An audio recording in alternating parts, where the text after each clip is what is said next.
stood in the center of the massive chamber, surrounded by beings that looked nothing like him. The Galactic Council chamber was built to intimidate. It stretched upward for hundreds of feet, with 7 towering platforms where the elder species sat in judgment. Their seats floated in the air, positioned so they always looked down at whoever stood in the center. He had been coming to this chamber for 5 years now, always asking, always negotiating, always leaving with less than he came for. Today felt different. The representative spoke first. Its voice came through the translator as a series of clicks and hisses.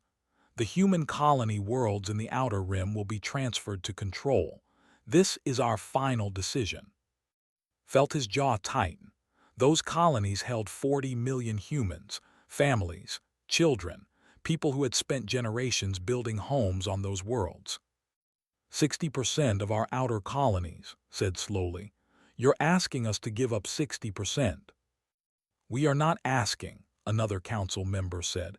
This one was a species that looked like a massive floating jellyfish. They require space for expansion. The council has voted. Humanity will comply. 300 years. That's how long humans had been part of the galactic community. 300 years of asking for permission. 300 years of being told to wait. 300 years of giving up their rights, their territory, their dignity, all for the promise of peace and cooperation. Looked up at the 7 platforms. None of the council members would meet his eyes. They never did. On Luna, inside the heavily shielded military command center, watched the transmission. She sat at the head of a long table filled with Earth's top military commanders. Every one of them watched the same feed. He's going to do it, whispered the general next to her. Nodded, she had known for 20 years. He was a good diplomat, patient and careful, but even patient men had limits. The message had come from Earth's government 3 days ago. The decision was made. No more negotiations, no more compromises. Humanity was done. Back in the council chamber, reached into his jacket pocket. He pulled out a small data chip and held it up. This contains humanity's response to your demands, he said. The leaned forward. You accept our terms. No, his voice was calm. Humanity is withdrawing from the Galactic Council, effective immediately. Silence filled the chamber. The translator systems must have malfunctioned. The word withdrawing didn't make sense to them. Explain, demanded the. It's simple, said. We're leaving, all of us. Every human in non-human space will return home within 90 days. We will no longer participate in council affairs. We will no longer trade with council species. We will no longer share our technology or our knowledge. A reptilian council member laughed. It sounded like rocks grinding together. You cannot survive without the council. You are too weak, too young. Smiled, it wasn't a happy smile. We'll see. He placed the data chip on the floor of the chamber and turned to walk away. You will not leave this station without permission, the shouted. Kept walking. You have no authority over me anymore. We're done negotiating. His shuttle was waiting at the docking bay. As he walked through the station's corridors, he passed aliens of dozens of species. Some stared, some laughed. None of them understood what was happening. They thought humans were weak. They thought humans needed the council. They were wrong. As his shuttle pulled away from Nexus Prime, he looked out the window. He could see other ships moving in the distance. Human ships, hundreds of them. They were all heading in the same direction. Home. His command center erupted in controlled chaos. Officers spoke rapidly into communication devices.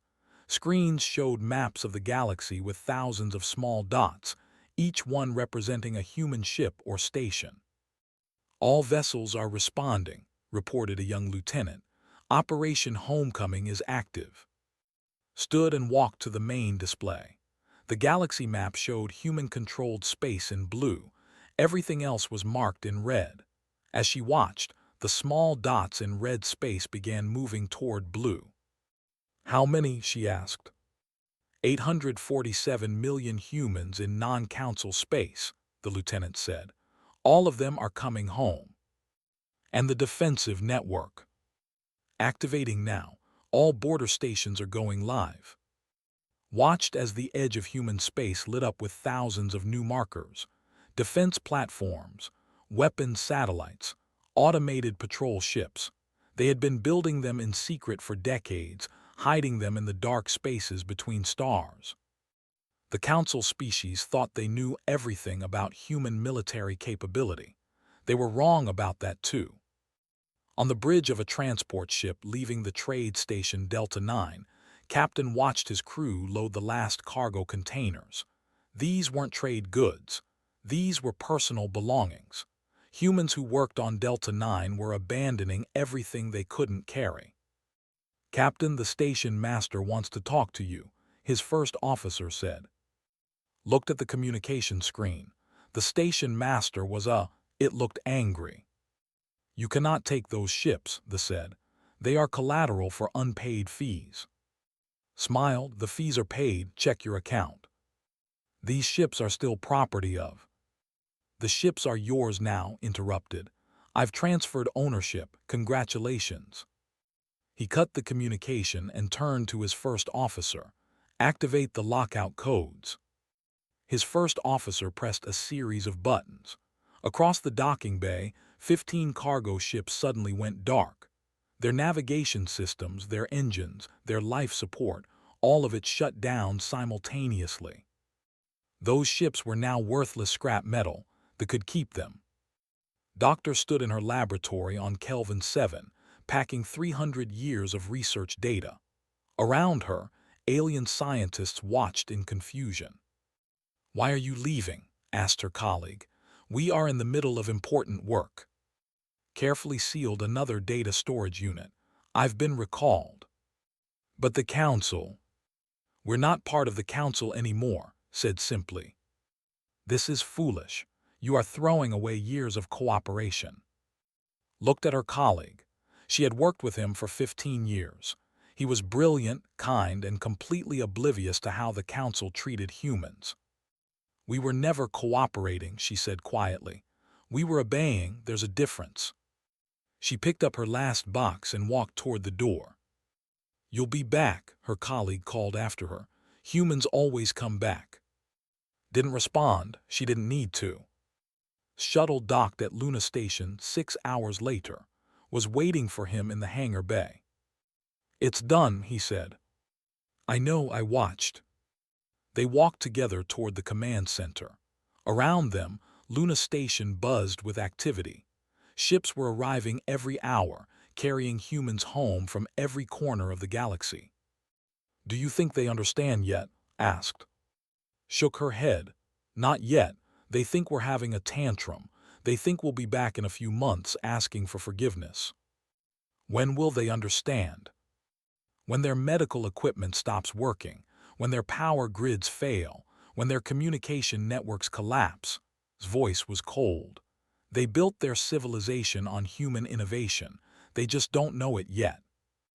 They entered the command center. The galaxy map still showed thousands of small dots moving toward human space. "How long until everyone's home?" asked. 83 days at current pace." "And then?" Looked at the map. The border of human space was now surrounded by a wall of defensive platforms, each one armed with weapons the Council couldn't imagine. "And then we close the door," she said, "and we see how long it takes for them to realize they need us more than we ever needed them." Nodded. After 300 years of begging for respect, humanity was finally taking it. They weren't asking for permission anymore. The universe would have to adjust. The exodus began quietly. Doctor walked through the corridors of Research Station Kelvin 7 for the last time. She had spent 15 years here, studying alien biology alongside scientists from 12 different species. The station felt like home, or it had, until she received the recall order.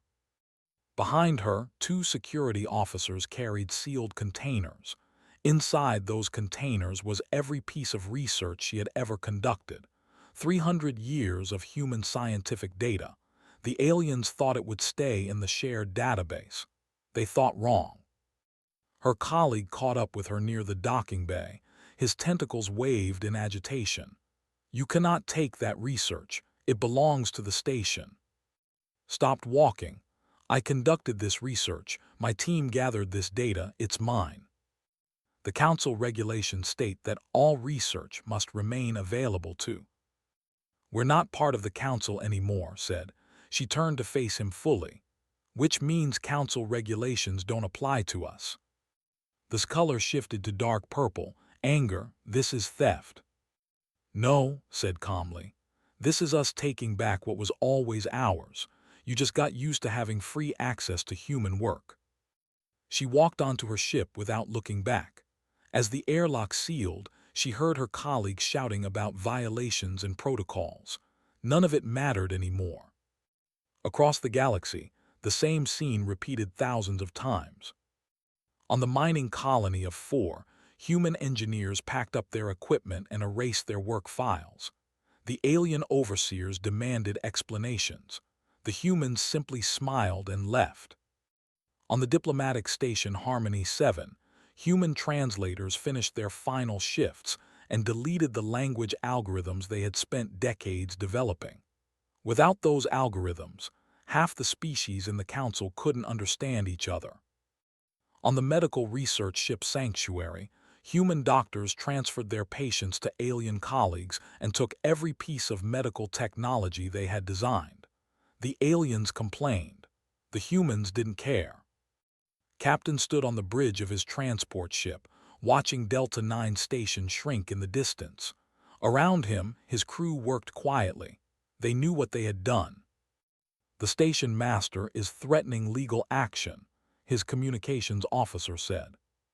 Laughed, let him. We transferred ownership of those ships legally. Not our fault they don't work anymore. Sir, the navigation lockouts will keep those ships grounded for years. I know, leaned back in his chair. That's the point. Below deck, 300 human traders and their families settled into temporary quarters. They had all worked on Delta 9. Most had been there for decades. They left behind businesses, property, and years of hard work. But they didn't hesitate when the recall order came. Had asked one of the older traders why. The man had simply said, because they never respected us. They took our work and gave us scraps. I'd rather start over than keep begging. Every human felt the same way. On Earth, in the United Nations headquarters, Trade Minister watched reports flood in. Every human vessel in alien space was on the move. Every human settlement outside Council territory was being evacuated. Every human business in non-human territory was shutting down. The scale was breathtaking. How many ships do we have moving? She asked her assistant. 43,000 commercial vessels, another 12,000 private ships. The Navy is escorting them with 500 warships. His eyes widened. 500, we only have 800 warships total. Admiral Sung deployed most of the fleet to ensure safe passage. He's not taking chances. Turned to the display screen. It showed a real-time map of human movement. Thousands of small dots all heading home. What about resistance? Are the aliens trying to stop anyone? Her assistant shook his head. No, they're too confused. Most of them think this is temporary. They're letting us leave. Good. What about critical infrastructure? Engineering teams are finishing now. Every human-built system in alien space will fail within 6 months. Nodded slowly. 300 years of integration meant humans had built or improved almost everything. Power grids, water systems, medical equipment, communication networks. The aliens thought they owned all of it. They were about to learn the difference between ownership and understanding. On the trade hub of Merchant's Gate, the station administrator called an emergency meeting. Representatives from 7 species gathered in the conference room. The humans are gone, the administrator said. Its translation sounded panicked. All of them, they left yesterday. A reptilian trader hissed. So, let them go, we don't need them. The docking systems are failing, the administrator continued. The automated cargo handlers aren't working. The air filtration system is showing errors. Hire new technicians. We tried. None of the technicians understand the human systems. The documentation is encrypted. The access codes are all changed. Silence filled the room. How long until we fix it? Someone asked. Unknown. We're trying to reverse engineer the systems, but they're more complex than we thought. The reptilian trader stood up. This is sabotage. The council should impose sanctions. The humans aren't part of the council anymore, the administrator reminded them. We have no leverage. Across the galaxy, similar conversations were happening on hundreds of stations and thousands of worlds. Stood in the Luna Command Center, watching the progress reports. Operation Homecoming was ahead of schedule. Most humans would be home within 60 days instead of 90. Admiral, we have a situation, her tactical officer said. Turned, what kind of situation? A patrol fleet is moving toward Convoy 7, 20 ships. Are they in human space? No, they're in neutral territory, but they're on an intercept course. Walk to the tactical display. Convoy 7 consisted of 40 transport ships carrying families from the outer colonies. They were faster and armed.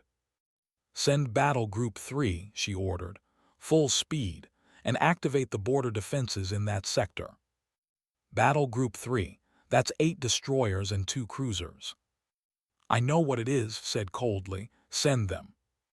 In space, the patrol fleet commander watched the human convoy approach. These were civilian ships, unprotected, easy targets. Prepare to intercept, he ordered. We'll board them and take whatever cargo they're carrying. The humans can't stop us now. His tactical officer pointed at the display. Commander, we have incoming ships, human warships. How many? 10, and they're moving fast. The commander laughed. 10 ships, we have 20, prepare weapons. Then his sensor officer spoke up. Commander, I'm detecting something else. Multiple energy signatures, behind us. Behind us. The display lit up with new contacts, dozens of them. They had been hidden in the dark, their systems powered down. Now they were active. Automated defense platforms, 50 of them, each one armed with weapons designed to crack battleship armor. Retreat, the commander ordered, full speed. The fleet turned and ran. They didn't fire a single shot. Admiral commanded Battle Group 3 from the bridge of his destroyer. He watched the fleet retreat on his tactical display. Should we pursue? His weapons officer asked. No, said, let them go, but send them a message. What kind of message? Tell them that if they approach another human convoy, we won't activate the platforms. We'll let our ships handle it. The weapons officer looked confused. Sir, wouldn't the platforms be more effective? Smiled. That's the point. I want them to think the platforms are our strongest defense.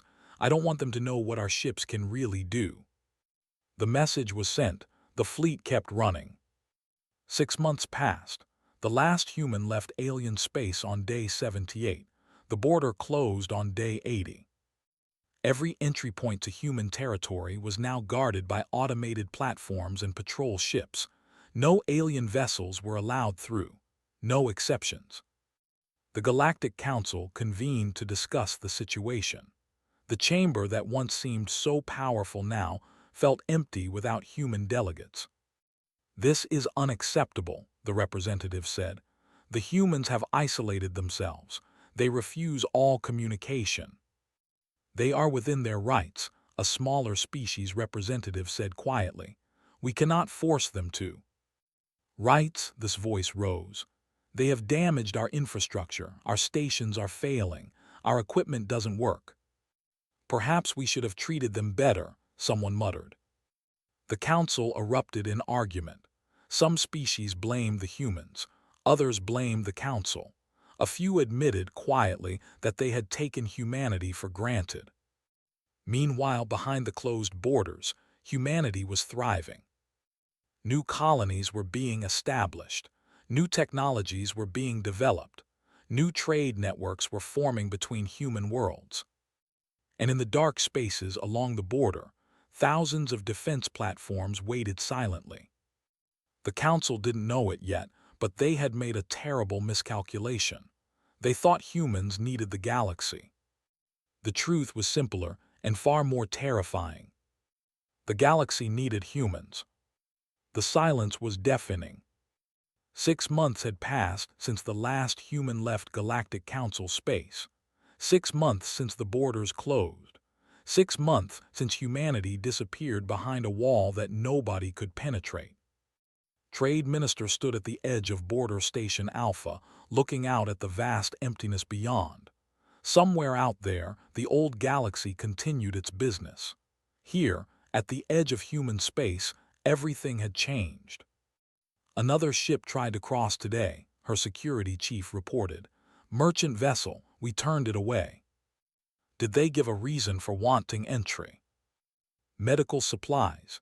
They claim their hospitals are running out of regeneration drugs. Turned away from the window, not our problem anymore. The security chief hesitated. Minister, they're offering significant payment. I don't care if they're offering their entire planet. The borders stay closed. His voice was firm. We spent 300 years giving them everything they asked for. Now they can figure it out themselves. The security chief nodded and left, returned to watching the empty space. She didn't feel guilty. She felt relieved. For the first time in 3 centuries, humanity controlled its own destiny. On the other side of the border, the Galactic Council was discovering just how dependent they had become. The emergency session had been called by the delegation. Their medical systems were failing. Hospitals across their worlds were reporting critical shortages. The regeneration drugs they relied on required manufacturing processes that only humans understood.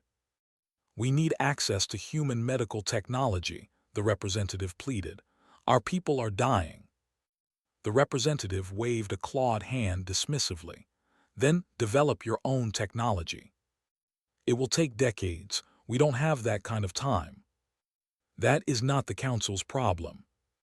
A smaller species delegate stood up. Actually, it is everyone's problem. The humans didn't just take their medical knowledge, they took everything.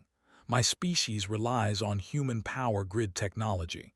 3 of our major cities went dark last week. We have engineers working around the clock, but they can't figure out how the systems work. Another delegate spoke up. Our communication network is degrading. We can still talk to our nearest worlds, but long-range communications are failing.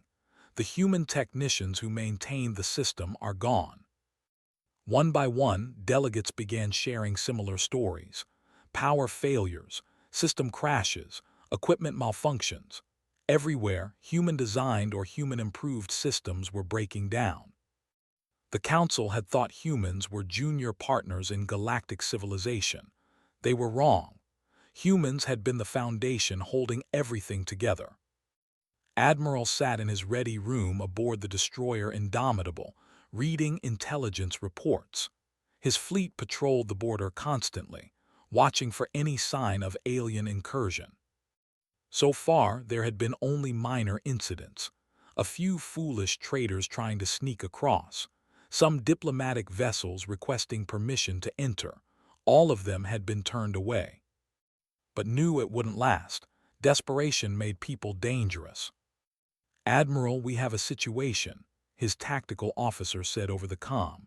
Large fleet approaching border zone 7. Was on the bridge in seconds. How large? 37 vessels, military configuration. Are they in human space? No, sir. They're holding position just outside the border. Studied the tactical display.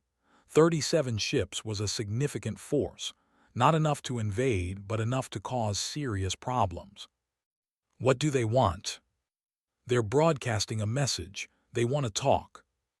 Patch it through. The screen flickered. A commander appeared. Its scales were dark red, which news signaled aggression. Human vessels, they said. We come under council authority. You will allow us passage to human worlds. Leaned back in his chair. No. You refuse council authority. We're not part of the council anymore. You have no authority here. The scales darkened further. We have 37 warships. You have 5. I have 5 ships and 300 automated defense platforms, corrected, and you're welcome to test them if you want. For a long moment, nobody spoke. The commander was clearly calculating odds. Finally, he spoke again. The council offers trade, medical technology in exchange for. No, interrupted. We're not interested in council trade. You cannot isolate yourselves forever. You need the galaxy. Smiled. Actually, we're doing fine, but I notice the galaxy seems to need us quite badly. He cut the communication before they could respond.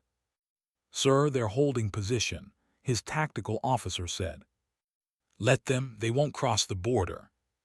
How can you be sure? Because they know what happens if they do. The fleet stayed at the border for 3 days, then finally, no shots were fired. On the Galactic Council station Nexus Prime, the situation was becoming critical. The station's power grid had been fluctuating for weeks. Engineers from a dozen species had tried to fix it, but nothing worked. The station administrator finally called for a full evacuation. 20,000 aliens had to be relocated. The council's central hub was being abandoned because nobody could keep the lights on. As the last shuttle departed, someone asked the engineer in charge what went wrong. The engineer, a member of a species, could only shake its head. The power system is too complex. It was designed by humans 200 years ago. We have the blueprints, but we don't understand the underlying principles. Without human engineers to maintain it, the whole system is falling apart. Can't we hire human engineers? There are no human engineers available. They all went home. Similar evacuations were happening on stations across the galaxy.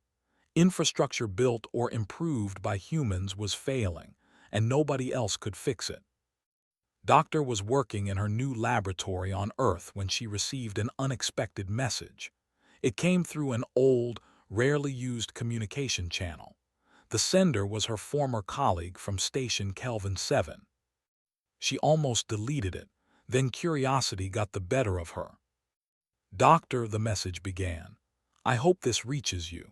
I need your help. The regeneration research we were working on, I can't replicate your results. The technique doesn't work without your precise methodology. Could you send me your notes? Stared at the message for a long time.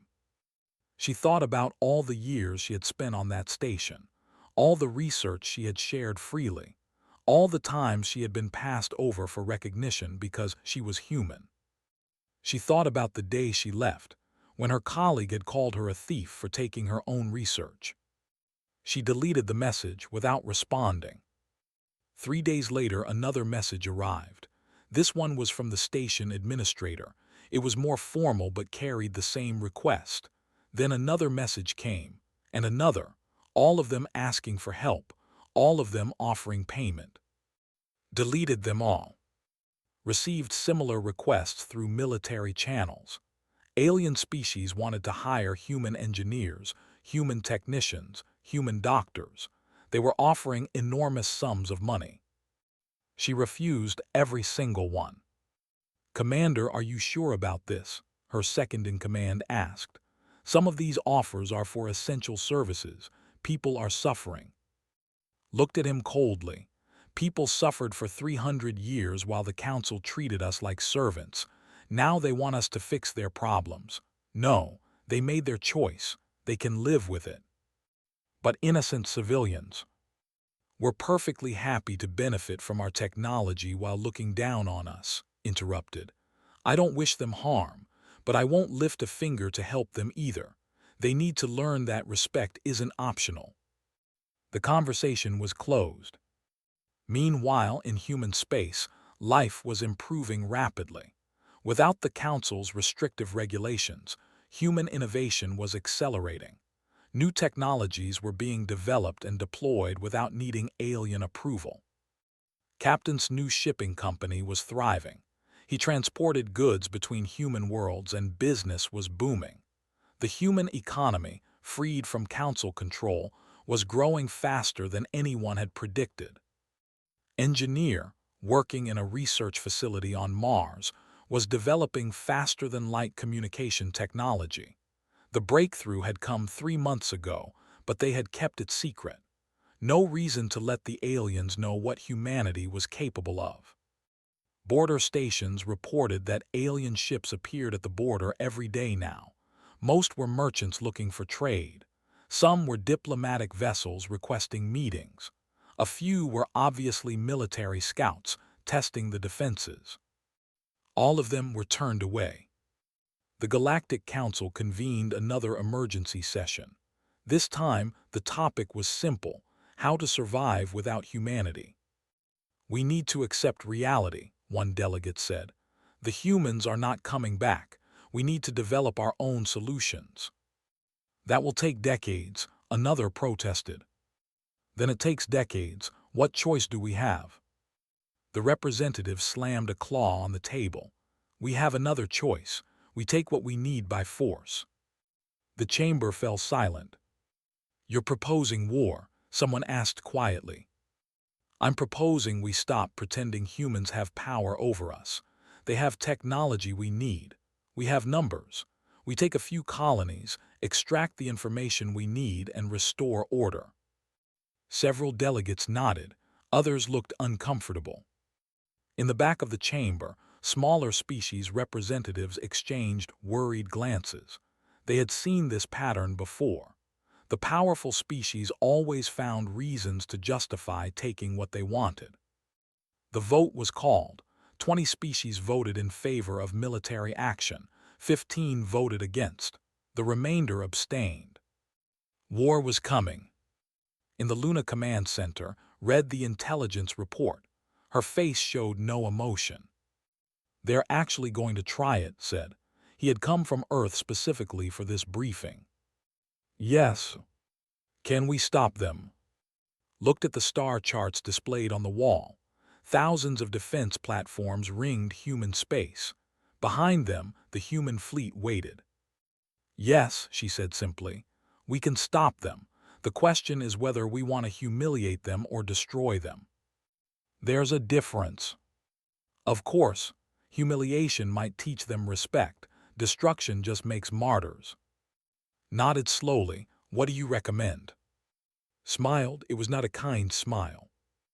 "Let them come," she said. "Let them see what humanity is really capable of. Then let them run home and tell everyone what happened." The trap was set. The fleet was massive. 300 warships from 7 different species, all united under Council authority. They led the formation, their heavy battleships forming the center. Around them, faster vessels from other species provided support. Their target was New Pyongyang, a human agricultural world in the outer colonies.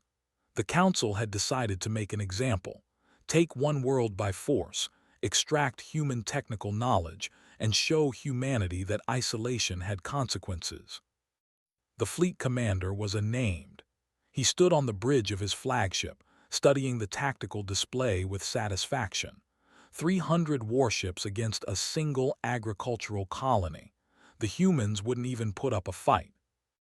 "How long until we reach the target?" he asked. 4 hours, Commander." Nodded. "Prepare landing forces. Once we're in orbit, we'll deploy ground troops to secure the major cities. I want human engineers captured alive." "Sir, what if they resist?" "They won't. They're farmers, not soldiers." What didn't know was that New Pyongyang had been evacuated 2 weeks ago. Every human on the planet had been relocated to safer worlds. What remained was a carefully prepared trap. Admiral watched the alien fleet approach from the bridge of his flagship, the Indomitable. His battle group was hidden in the asteroid field beyond New Pyongyang, their systems powered down to minimal levels. "They're maintaining formation," his tactical officer reported. "No scouts ahead, no flanking groups." Shook his head in disbelief. "They're not even trying to be tactical. They think this is going to be easy." "Should we engage now?" "No, let them get into orbit. Let them commit fully. Then we show them what a mistake feels like." The alien fleet reached New Pyongyang and took up orbital positions, ordered the first landing shuttles to deploy. 60 transport ships descended toward the planet's surface. "Sir, I'm not detecting any defense platforms," the sensor officer reported. Smiled. "The humans didn't even defend this world. They're weaker than we thought." His weapons officer frowned at his display. "Commander, something's wrong." "What?" "The planet's surface. I'm not detecting any population centers, no heat signatures, no power grids." "Walk to the sensor station." "That's impossible. This world has 3 million inhabitants." "Not anymore, sir. It's abandoned." Before could process this information, the trap sprang. From the asteroid field, 40 human warships powered up simultaneously. Their weapons locked onto the Council fleet before the alien sensors could even register their presence. "Contact," the sensor officer shouted. "Multiple ships, human vessels." Spun toward the tactical display. "How many?" 40 confirmed, destroyer and cruiser class. "We have 300 ships. Maintain formation and prepare to engage." That's when the second part of the trap activated. Space around New Pyongyang suddenly filled with new contacts, hundreds of them. They had been drifting silently in the dark, disguised as debris and asteroids. Now they came alive. "Automated platforms." The sensor officer's voice was panicked now. "Hundreds of them, all around us." Watched in horror as his tactical display transformed. His fleet was completely surrounded. The humans hadn't defended with ships alone. They had turned the entire region into a kill zone. "All ships evasive maneuvers," he ordered. "Return fire." The Council ships tried to respond, but their targeting systems were malfunctioning. Electronic warfare systems that the humans had installed in Council equipment 3 centuries ago suddenly activated. Weapons that should have fired automatically instead showed error messages. Shields that should have engaged flickered and failed. The humans had built the technology that most Council ships relied on, and they had built in. Watched the chaos unfold with grim satisfaction. "Target their command ships. Disable them, don't destroy them. I want survivors to tell this story." The human fleet moved with precision. Their ships, smaller and fewer in number, danced around the massive Council vessels. Rail guns fired at specific points, engines, weapons systems, communication arrays. Within minutes, a dozen Council ships were drifting helplessly. The automated platforms added to the chaos. They didn't need to hit anything. Their mere presence forced the Council ships to scatter, breaking their formation. Flagship took 3 rail gun hits to its engine section. The ship shuddered and began to list. "Damage report," he shouted. "Main engines offline. Auxiliary power failing. Weapons systems are not responding." "Why aren't weapons responding?" "Unknown, sir. The system shows ready, but nothing fires when we press the trigger." A human voice came over the communication system. It was Admiral. "Council vessels, this is Admiral of the Human Defense Fleet. You are completely surrounded. You have entered human space without permission. Power down your weapons and engines. You will be allowed to leave, but you will leave your weapons behind." Scales flushed dark with rage. "We outnumber you 7-1. "No," his voice was calm. "You have 7 times as many ships. That's not the same thing as outnumbering us." Another volley of rail gun fire took out the weapon systems of 3 more Council ships. The automated platforms moved closer, their weapon ports glowing with charging energy. looked at his tactical display. Half his fleet was disabled. The other half was scattered and unable to coordinate. Their technology was failing. Their weapons weren't working. They had walked into a slaughter. All ships said quietly, "Power down weapons, prepare to withdraw." On Earth was in an emergency meeting with the Global Government Council when the news arrived. The Council fleet had been defeated without a single human casualty. "How is that possible?" one council member asked. Attending via video link from Luna explained, "We've been preparing for this for decades. Every piece of technology we sold to council species included hidden. Every system we installed, we made sure we could disable remotely. When their fleet entered our space, we simply turned off their toys. And the automated platforms. We've been building and positioning them for 50 years. The council thought we were weak because they only saw our patrol ships. They never looked in the dark." Another council member leaned forward. "What happens now? Will they attack again?" "No," said confidently. "They'll go home and tell everyone what happened. Word will spread. The galaxy will learn that humanity isn't weak. We're just patient." "What about the ships we disabled?" "Admiral is allowing them to leave. We're keeping their weapons, but we're not taking prisoners. I want them to go home humiliated, not martyred." The meeting continued, but's mind was elsewhere. He was thinking about what came next. The council had been humiliated. Some species would learn from this. Others would become more dangerous. But humanity had made its point. They weren't victims anymore. Across the galaxy, word of the battle spread rapidly. The council tried to suppress the information, but too many species had ships in that fleet. Too many witnesses. The story was always the same. Humanity had lured the council fleet into a trap and disabled them without breaking a sweat. 300 warships defeated by 40 human vessels and some automated platforms. More importantly, people learned about every species that relied on human technology began to panic. How much of their critical infrastructure could humanity disable remotely? How dependent had they become? On Trade Station Omega-5, an emergency meeting of merchant captains turned into an argument. "We need to remove all human technology from our ships," one captain insisted. "That's impossible," another replied. "Our navigation systems are partially human-designed. Our life support has human components. Our engines were improved by human engineers. Strip it all out and we're flying junk." "Then what do we do?" Nobody had an answer. Similar conversations were happening on thousands of stations and millions of ships. The realization was spreading. The galaxy had become dependent on human innovation, and the humans could turn it all off whenever they wanted. Doctor was in her laboratory when she received a visitor. It was a representative from the Earth government's Foreign Affairs Department. "Doctor, we need to talk about your research." She looked up from her work. "What about it?" "We've received over 10,000 requests from alien species for medical assistance. They're offering enormous sums. Some are literally begging.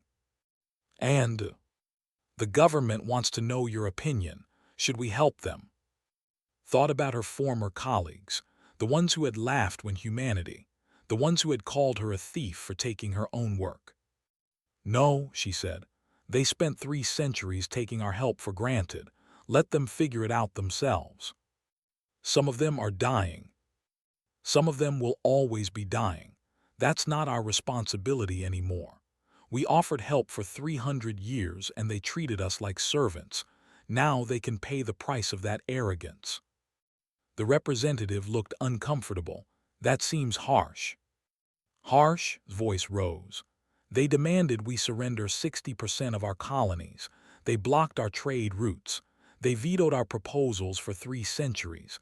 And now that they're suffering consequences, we're supposed to rush to their rescue. No, absolutely not." The representative left without another word.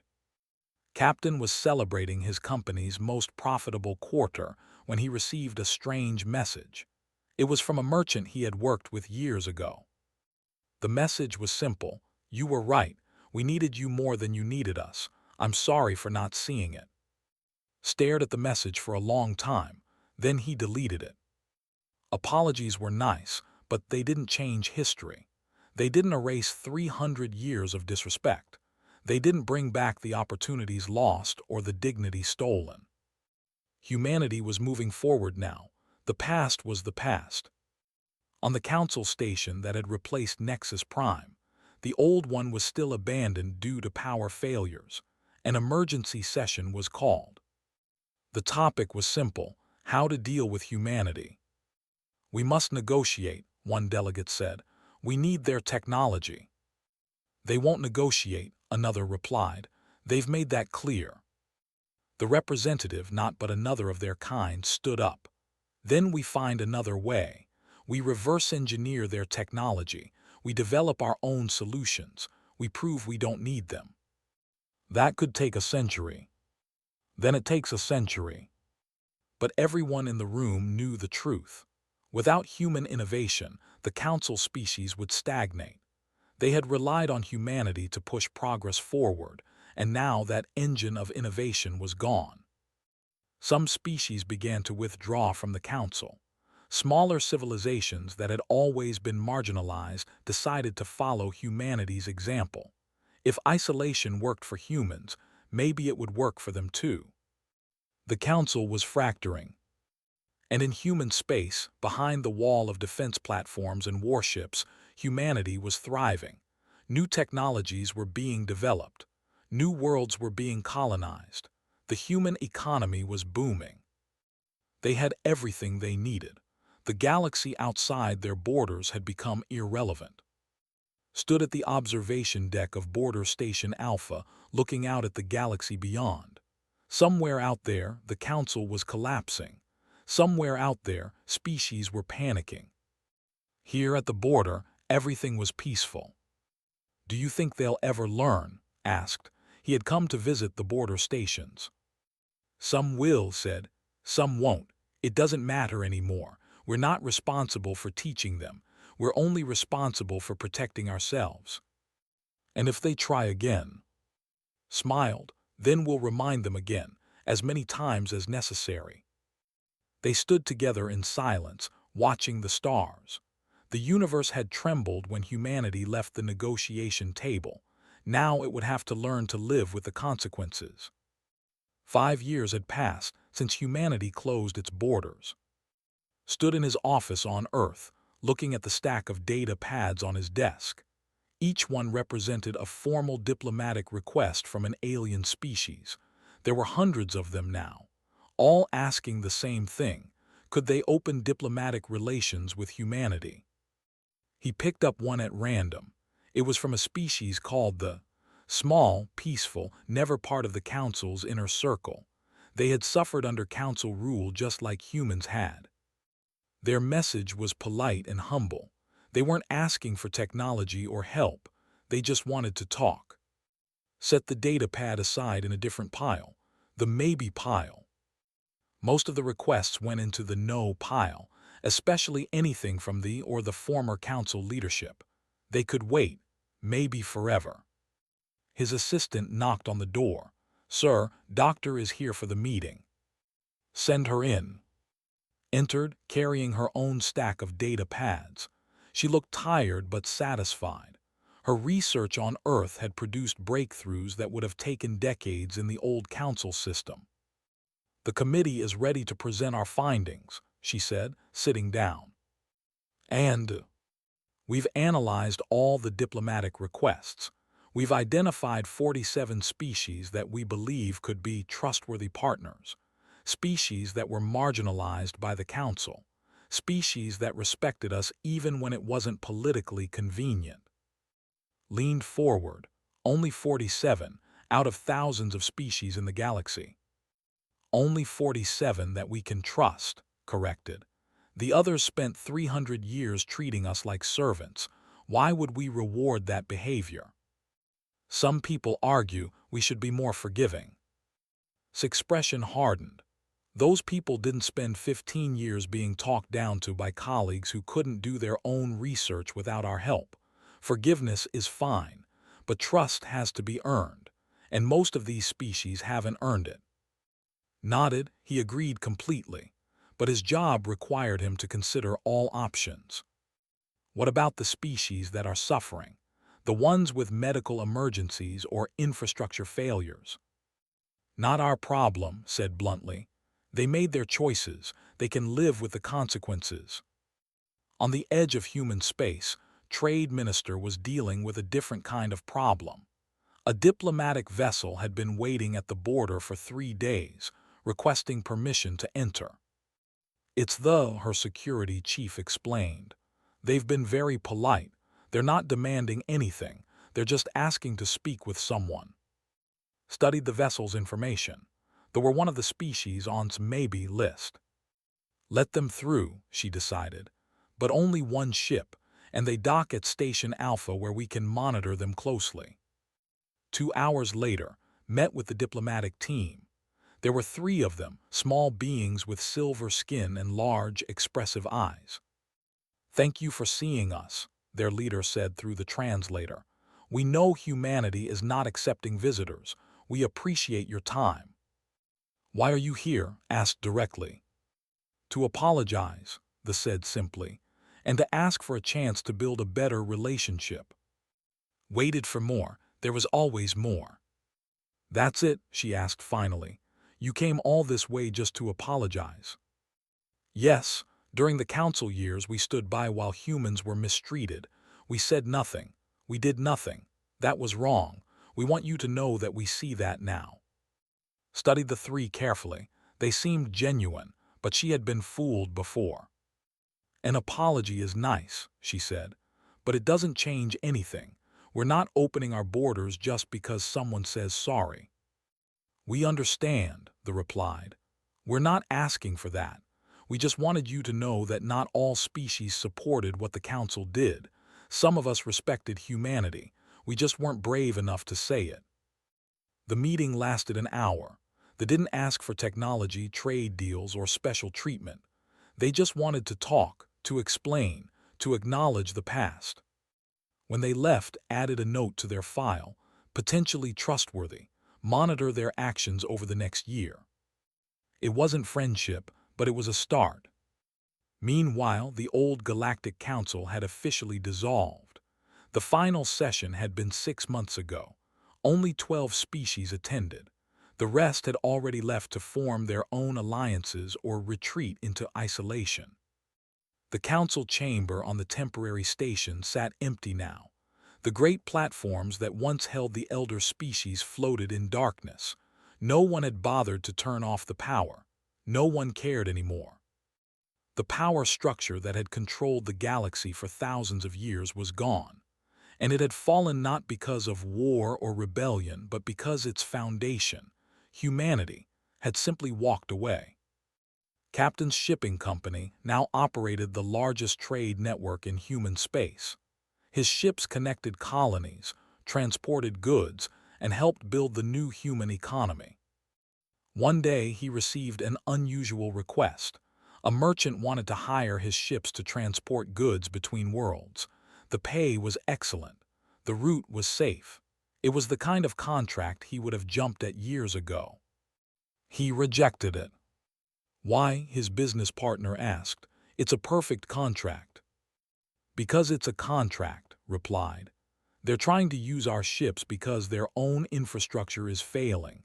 If we help them, we're just propping up the same system that oppressed us. But it's good money. There's plenty of good money in human space. We don't need to go back to serving aliens. His partner looked uncomfortable.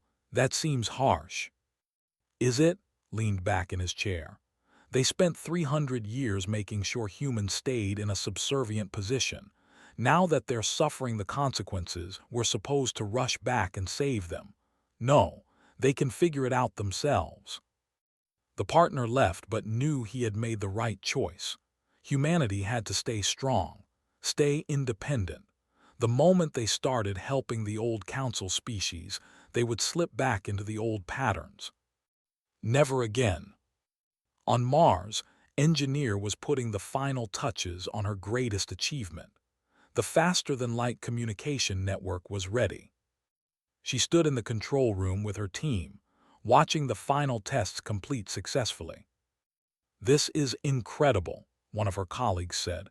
"We can communicate instantly across the entire galaxy. Do you realize what this means?" Nodded. "It means we're ahead of every other species by at least 50 years. Should we share it?" Everyone in the room turned to look at the person who asked. He was young, fresh out of university. He didn't remember the old days. "No," said firmly, "we don't share this. This stays with humanity." "But think of the good we could do." "I am thinking of the good," interrupted. "The good for humanity. We spent 3 centuries sharing everything we developed.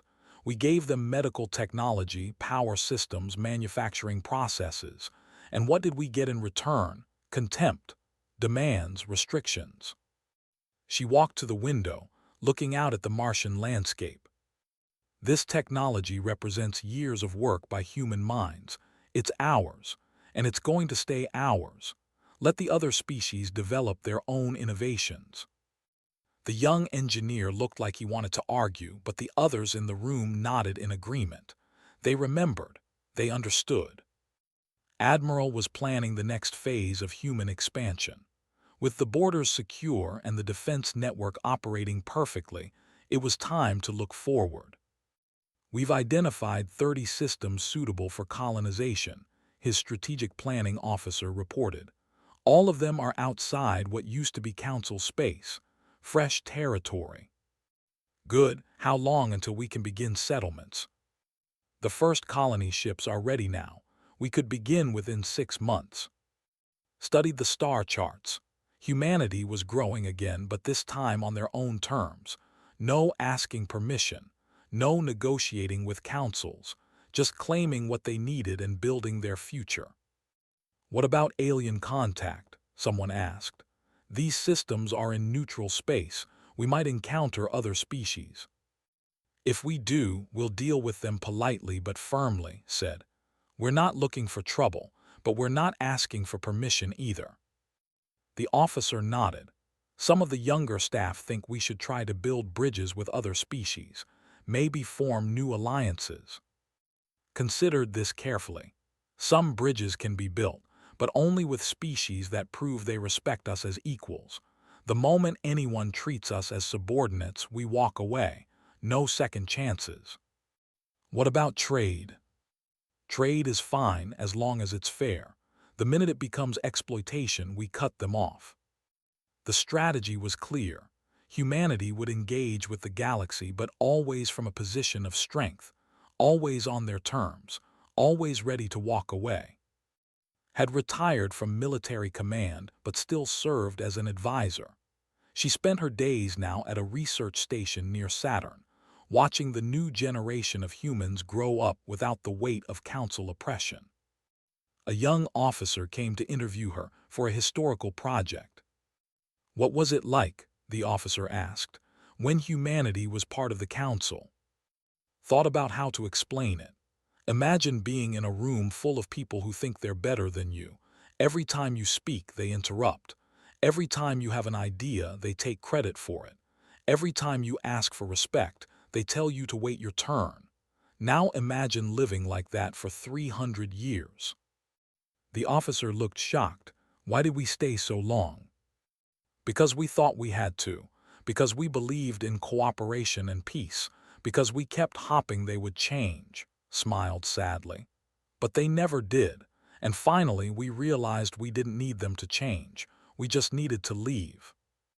"Do you think we'll ever rejoin the galactic community?" "We are the galactic community," corrected. "We're just not part of their community anymore, and that's fine. We're building our own community, with species that respect us, with partners who treat us as equals." "What about forgiveness? Some people say we should forgive the council species." Stood up and walked to the window. Outside, Saturn's rings glowed in the sunlight. "Forgiveness is a personal choice," she said, But trust is something you earn. The Council species had 300 years to earn our trust. They failed. Now they can live with that failure. She turned back to the officer. Tell me something. If someone treated you badly for your entire life, then suddenly needed your help, would you rush to help them? The officer thought about it. I don't know. That's honest, said.